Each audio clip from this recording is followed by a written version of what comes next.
So some of you may know who I am already. I'm Alicia Mayo, CEO and founder of Clari-T Media.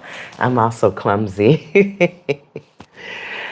You can look back at all of my live streams and see the beginning always starts a little rough. And I think that is pretty much how my life goes. It began a little rough in San Francisco, California, in the housing projects.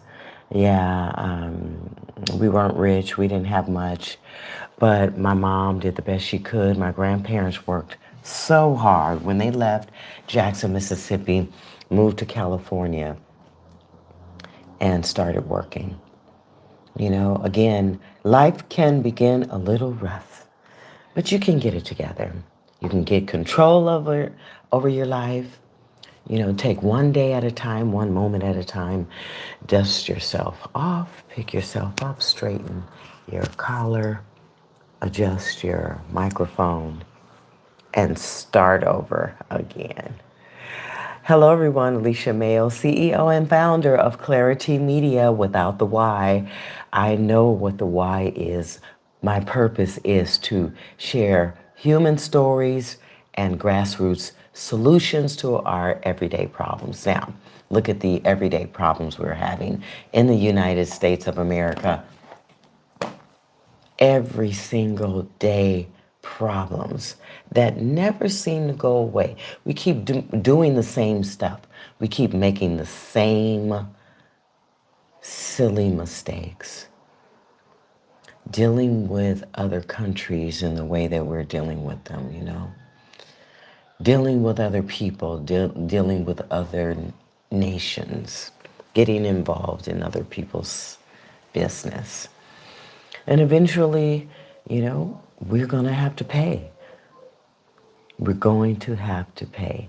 And it looks like the United States is intent on being, you know, a hypocrite. Always getting involved in some other people's, some other nations, some other country's business. We can't fight our own battles, so we have to get help, like Israel. We have to get some help to fight our dirty little fights. And it's just embarrassing.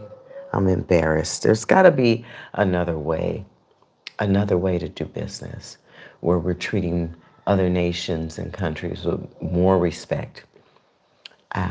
Still playing hardball because, you know, we do want to make sure that fairness is the rule across the world. We want everybody to play by rules, right?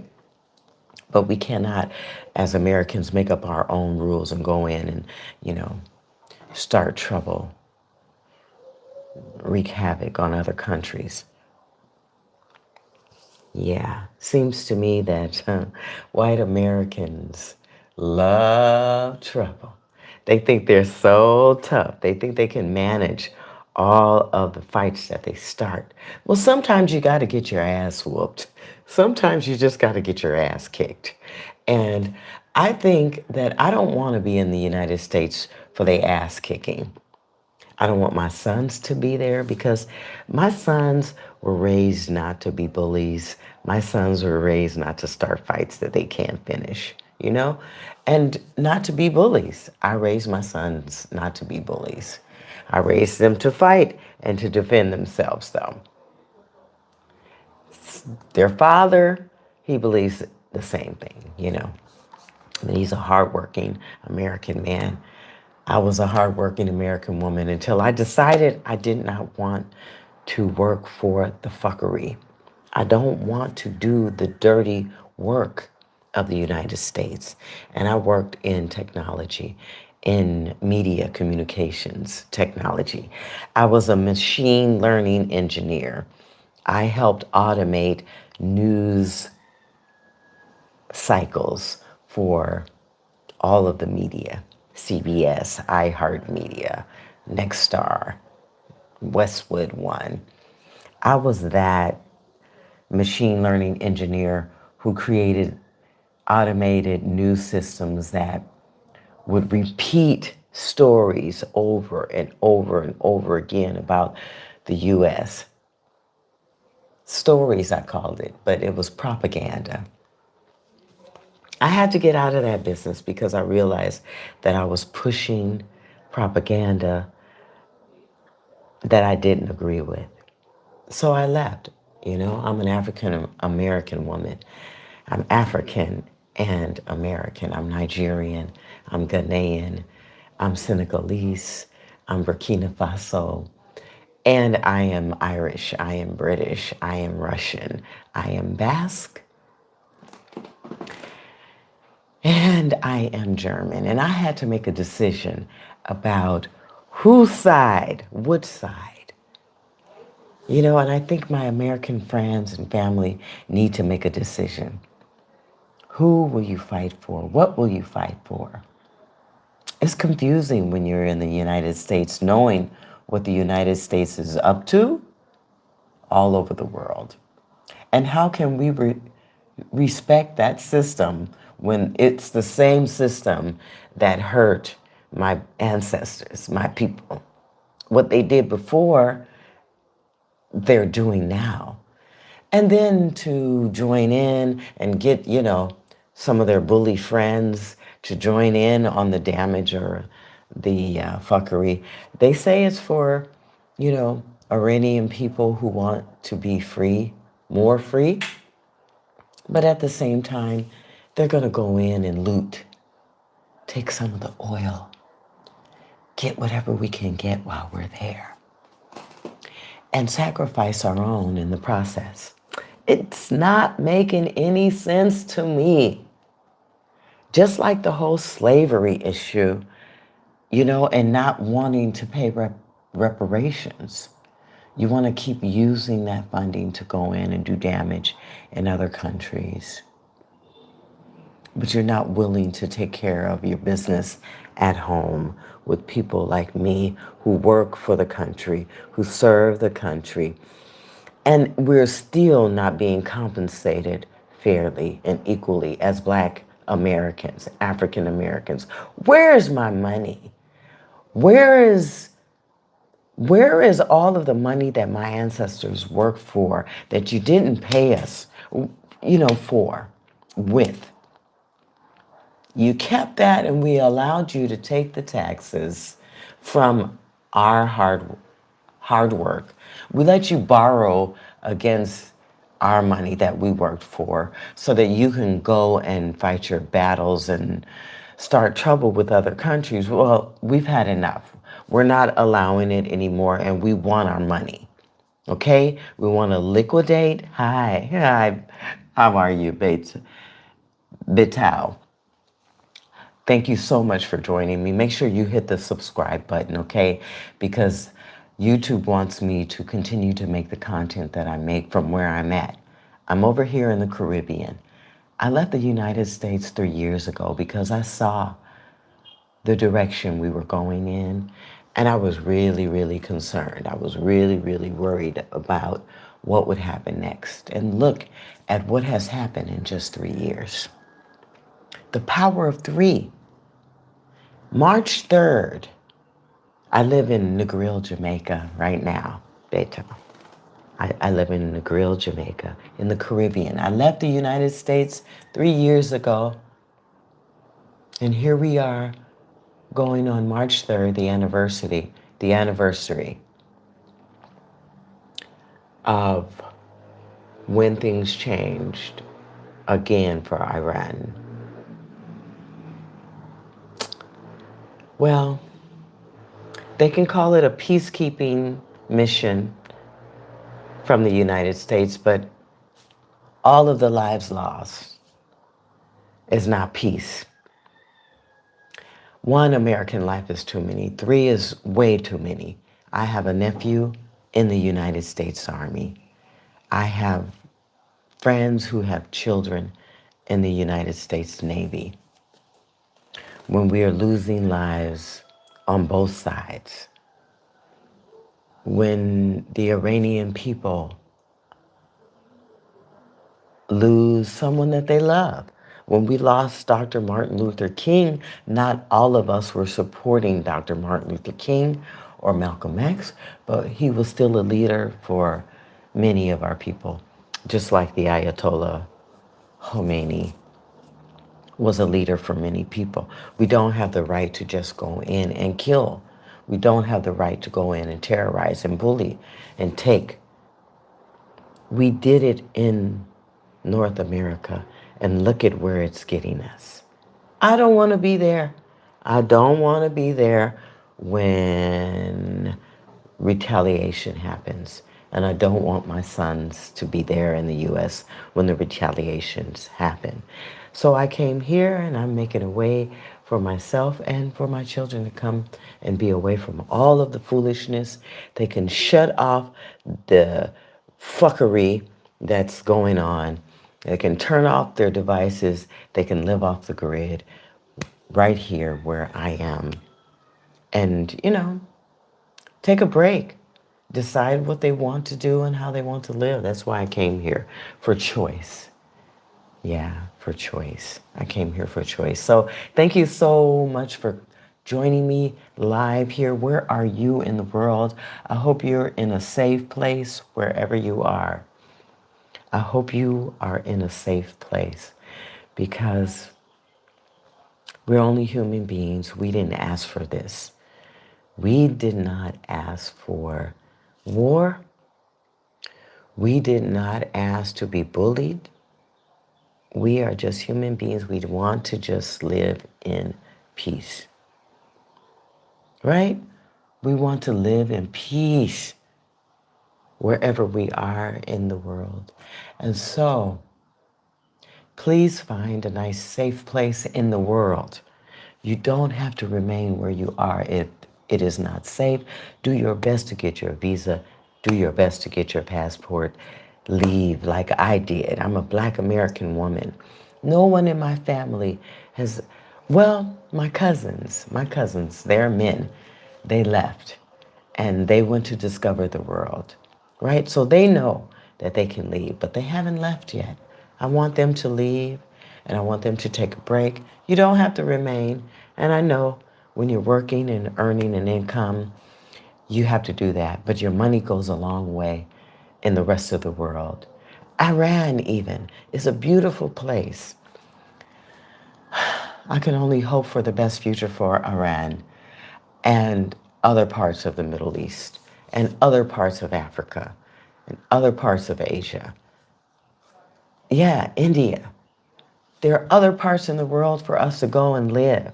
Turkey, Azerbaijan. You know, we have not had the privilege of knowing that there are other places for Americans to go, especially Black Americans, us brilliant and wise Black Americans who know right from wrong. And we have had to endure slavery, and we have had to endure the tyrants in the United States. We've had to endure all of the genocide. We have had to endure injustices in the United States as Black African Americans. We've had to endure so much. We've had to learn to adjust. We had to learn to be resilient. We had to learn the hard way. And we kept trusting the United States government over and over and over again. We negotiated like UNESCO. We had our own moments of sitting at the table with our civil rights leaders, looking across those tables at those European Americans who were dictating to us and redrawing the lines and moving the goalposts. You know, you say you are willing to agree and you're willing to be fair with us, and you're writing legislation with us and new laws, but you're not keeping your end of the agreements with us as Black Americans. We fought for peace and justice and honor and respect. My grandfather served. My My paternal grandfather served, my maternal grandfather served in the military. They came home from the United States Navy and the Army only to be denied housing and medical care. What the fuck? You said you would be better for us as an American system, but instead those laws and those policies that you agreed to write with us, Black Americans, you never enforced, and you never held your end of the bargains. So then we had to write more legislation. We had to do this constant battle of one up or agreements, meeting at the tables, trying to get to equal footing, trying to get to a respectful place. And I appreciate the apologies, Joanne. Hello, Angua. Yeah, no matter where we are in the process of just trying to live free and, equal and happy lives, it's always a battle when it comes to the American system, the American justice system. There's no fairness in the place where everybody's supposed to be free. You almost got to live like South America.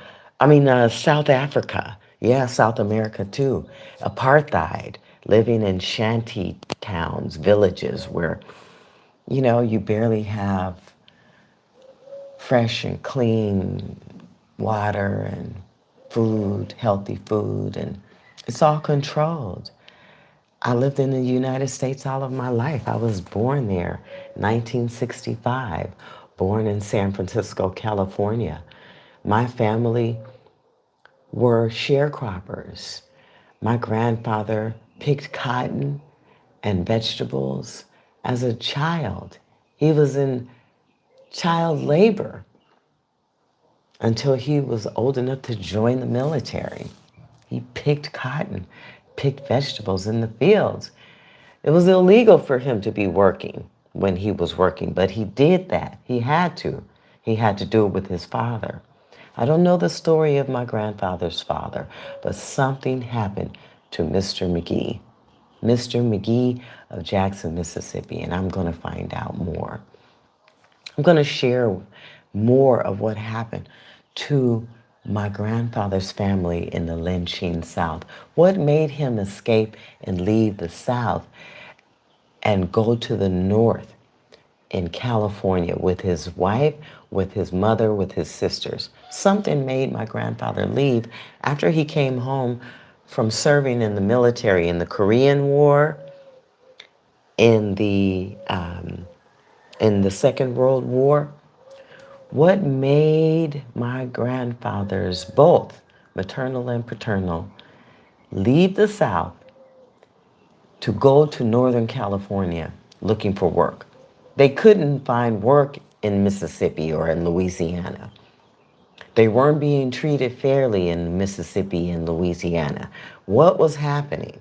They were being lynched and hung from trees and told that even though they served in the military, sacrificed their lives, like many are sacrificing their lives right now to fight a battle that the United States and Israel started with the people of Iran. Because why?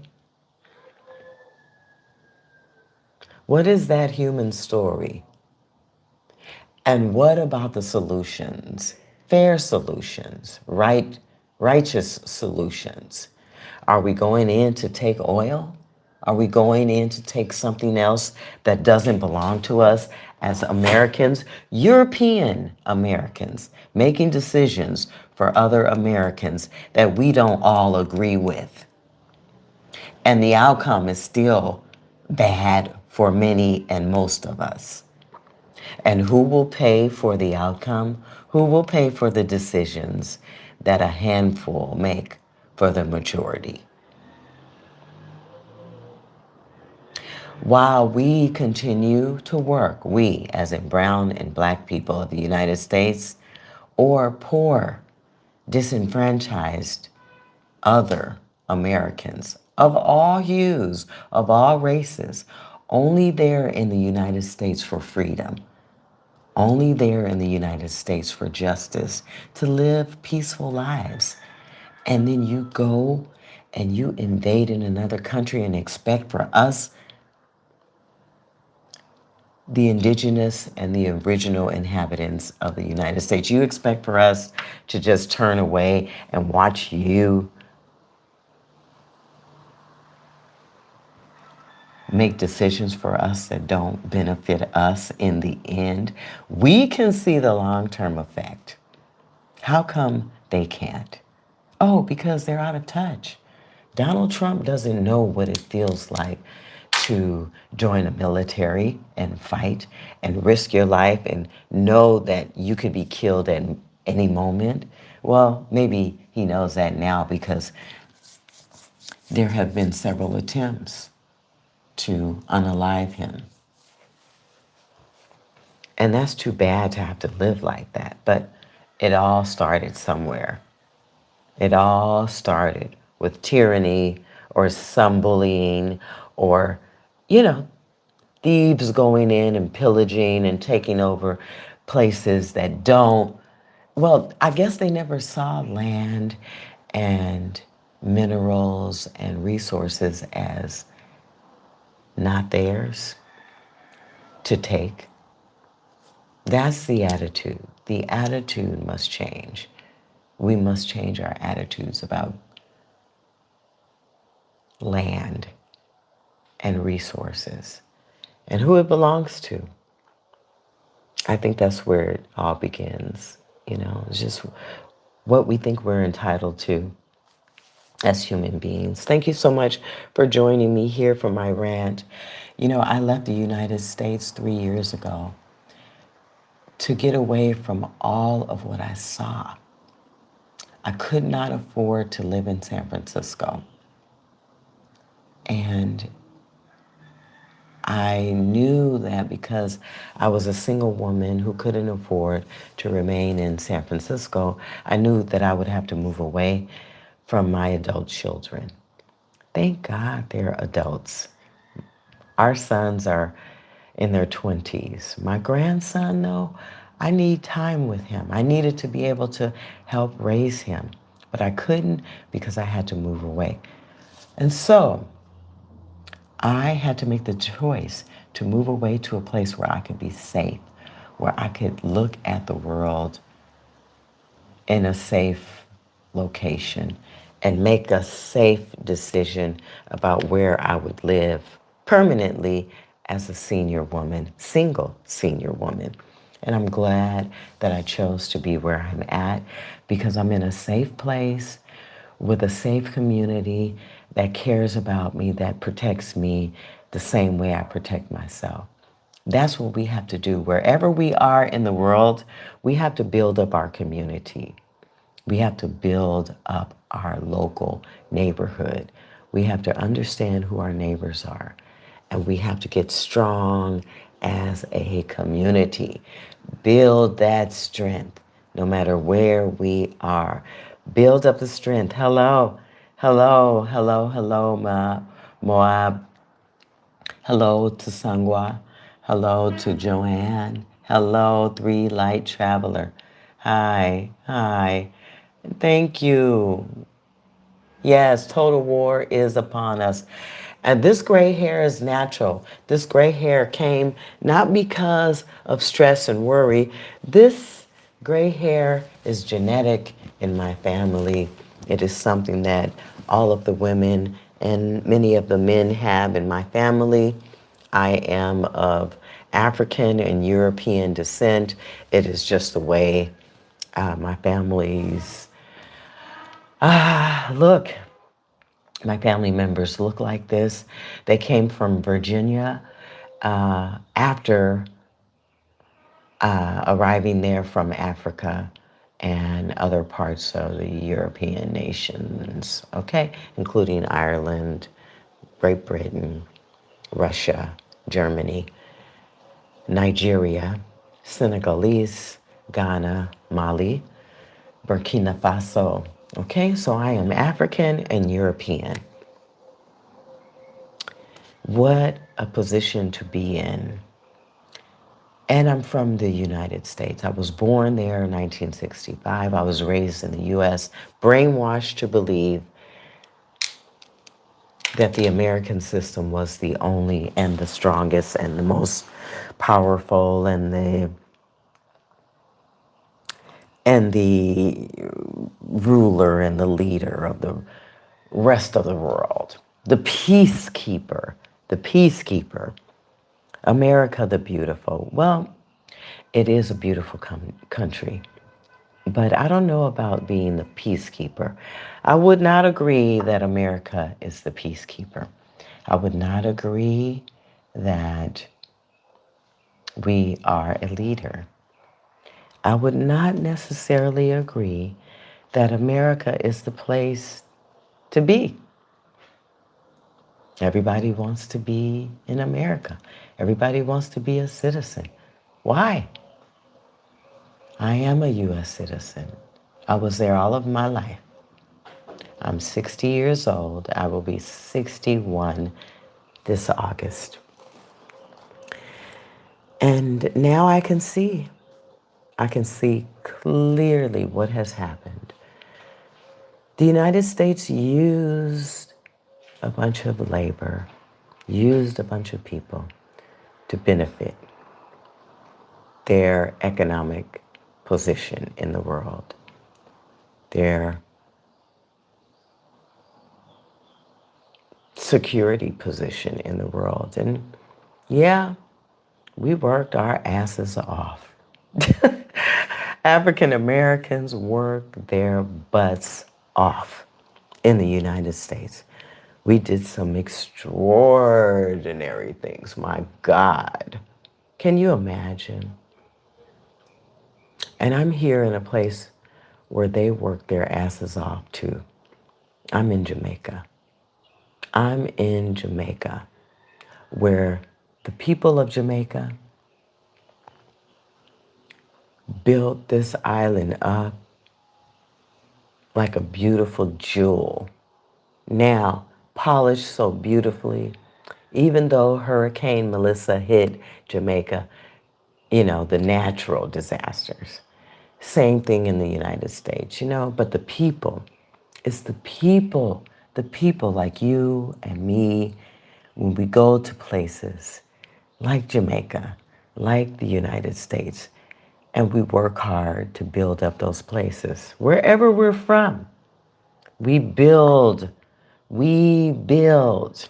The people build. We build. We are strong. We are solid. We are the ones that build. And just a handful of people are the ones who then go and decide to destroy or not. That's not okay. Many Americans did not agree with what is happening in Iran, but they say it's for the good of Iran. I hope to see that happen. I hope to see Iran and other places like that be, you know, free to have choice, free to make decisions. Women, children, men, free with more protection. I don't understand all of politics and everything that goes on behind closed doors. And who does? Do we understand it all? But we can look at what has happened over the years and over the centuries in the past, and we can get a clear picture. And based on what I have seen happen in the United States, it's clear that the people don't come first. Security and so-called peacekeeping, economy, economics, money, you know, power. Those things come first. The people come almost last, especially if you have brown skin. or skin darker than mine, you will come last wherever you are in the world unless you stand up for yourself. Now, you can go to Africa if you want to. You can come to the Caribbean, but there is still a caste system. I will say that, depending on the color of your skin, wherever you are in the world, that's what it comes down to. The lighter your skin, you know, determines your position in life. So, if you're going to leave the United States to get away from all of the drama, to block things out, to take a break, to rest your mind, soul, and spirit, please do that. By all means, get some rest. But know that things aren't different. They really aren't. The only difference might be in the amount of money that a government can spend to go in and pillage and steal and dictate and push around and bully other nations, other sovereign nations. That's the difference. Who has the ability and the capacity, the attitude to go in to another person's territory and cause trouble and to unalive people and to tear down a country because you think it's the right thing to do, because you, the individual, think it's the right thing to do? We don't have that kind of power as human beings. And if we are not, if we're not agreeing with others and we're not respecting others in the process of doing these things like starting war, we're in big trouble. We are in big trouble, and we will pay the cost for the trouble. And so I'm concerned about the United States and the safety of the average citizen who will be going about their normal lives while individuals who are hurt and disgusted with the actions of the United States and Israel, those individuals will find their way into our normal, everyday lives to get revenge. And it will be unfortunate. And we will know. And people will hurt.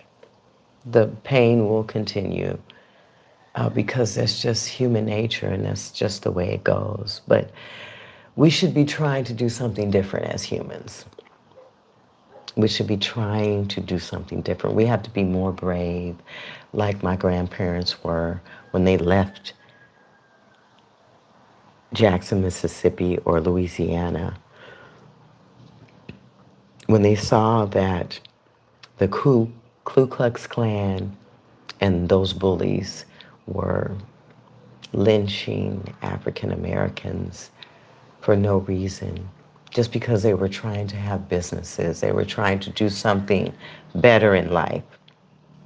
They were trying to have peace, trying to have some freedom, paying the dues, paying a toll fee, paying a voter's fee, voter registration fees, doing all of the work to become a naturalized citizen, to be treated fairly. We pay the price as African Americans, only to still be tormented, killed, beat up, dragged around, kicked, spit on, disrespected in so many ways when we did everything we were supposed to do just to have some freedom and peace. So you know there's no way that the system, the U.S. system, is going to do anything different. Look how long it's taken them to even give African Americans what they are due. in the form of reparations. Pay me my money. Pay my ancestors what they are owed. Where is the housing that we deserve, that we worked for? Where is the health care, the free health care?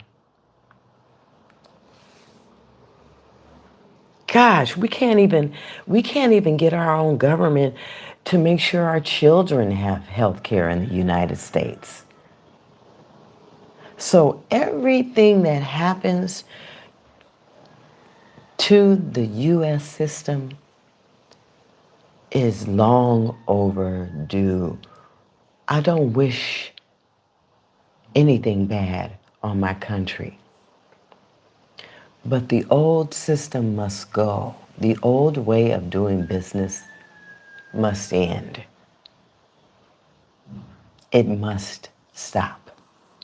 The old ways of treating people in the United States must end. Babylon, as they say here in Jamaica, Babylon must fall. Because you cannot go around, people, you know what I'm saying. You know what I'm saying. And I know personally as an African American, with the history in the United States, with a family lineage in Africa, coming from Africa into the United States, going to Virginia, and then going into Mississippi. What happened in Virginia? What happened in Mississippi? You guess. My ancestors were slaves. My ancestors worked hard without pay. My ancestors did everything that no one else would do. And now we're being killed in yet another war. We're being killed on both sides, on the Iranian side, which to me is African, and on the American side, still. Is Donald Trump's children in that army? Hell no. You don't see Israelis in that army of soldiers who are willing to die. Have they received any casualties? Hell no. So, may God protect and keep us all wherever we are in the world. We're all one race. We're all one human race. Hi, beautiful. Hello, everybody. We've got to make sure that we're safe. We've got to make sure that our minds are clear about what is happening. We are seeing the truth. We are not going to be distracted. We are going to keep our eye open, the most important eye, in the back and in the front. Keep your heart soft. Reach out to your fellow man. Give a little smile, just a little smile. And a deep look at someone and let them know that you see them. Let your neighbors know that you support them. Ask for support if you need it. Come together as a community, as one. Build your strength wherever you are. And trust in the power of love. All right, you guys? Tap on the subscribe button. Please subscribe to my channel.